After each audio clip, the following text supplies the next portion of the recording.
Pero welder, magaling. Walang bisyo. Kami nagtatrabaho kami ng maayos. Ayun naman, tahimik pero babaero din.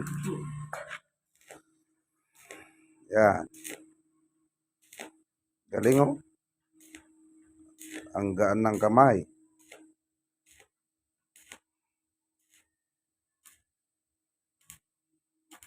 Kami nananahimik kami.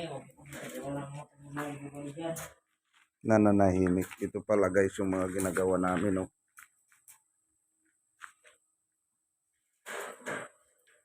Baka next week mabubungan na to.